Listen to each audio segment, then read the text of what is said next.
મિત્રો મોજમાં જશે સાગર ભગુડા ખેડૂત ચેનલમાં તમારું હાર્દિક સ્વાગત। ખેડૂત મિત્રો, તમે અત્યારે જોઈ રહ્યો છો તે છે અત્યારે ઘઉં આપણે સારા એવા સિલ્વર અને ડૉક્ટર બીજના કરેલા છે।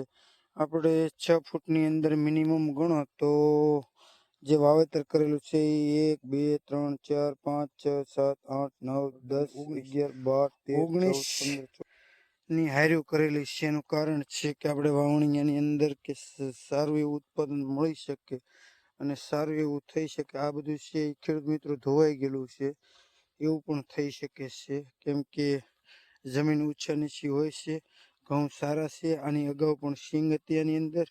સિંગની અંદર આ વર્ષે ખેડૂત મિત્રોને માઠી અસર સિંગમાં દેખાય છે। એનું કારણ એ છે કે ઉતારા પણ આવવાના નથી અને માવઠાના કારણે લેવડ ફેવડમાં લેવાનું છે એટલે ઉત્પાદન પણ મળ્યું નથી। 10 થી 12 મણનું વીઘે જો આવ્યું હોય તો અંદાજે હું એમ કહું, મારા માનવા પ્રમાણે તો 8 મણ જ આવ્યું છે વીઘે।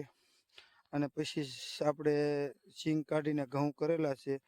ઘઉં અત્યારે સારા એવા થઈ ગયા છે, પહેલા પાણના જ ઘઉં છે।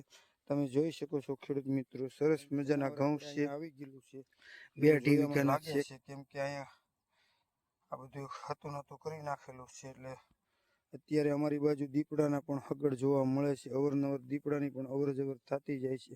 હમણાં થોડાક ટાઈમ પહેલાં જ તે ફોરેસ્ટ ખાતાએ પકડવા માટે પાંજરા પણ મૂક્યા હતા, કેમ કે અત્યારે કેળના વાવેતર તમે જોઈ શકો છો, કેળના વાવેતર છે અને કપાસ નીકળી જાય એટલે શેરડીના પણ વાવેતર તમને જોવા મળશે। અને શેરડીના કારણે અત્યારે દીપડા અમારા એરિયામાં ઘણા બધા છે પણ કોઈ જાતની તકલીફ થતી નથી। એનું કારણ છે કે એવું કોઈ નુકસાન હજી સુધી પહોંચાડ્યું નથી। ચેનલમાં તમારું હાર્દિક સ્વાગત છે મિત્રો। આપણે આવા ખેતીવાડીના નવા વિડીયો જોવા માટે જય જવાન જય કિસાન ખેડૂત મિત્રો, ફરીથી પાછી મુલાકાત લઈશું તો અમારા ઘઉં કેવા લાગે એ પણ કહેશો। આપણે આગળના વિડીયો નાખેલા જ છે ઘઉંના વાવેતર કરતા હતા ત્યારે। જય જવાન જય કિસાન ખેડૂત મિત્રો, તમને મને બધાને ખબર છે કે હવે પછીની માઠી અસર ખેડૂતો ઉપર પડી રહી છે, તો આપણા ઘઉં કેવા લાગે કેવાને કોમેન્ટ બોક્સમાં કહેજો। જય જવાન જય કિસાન।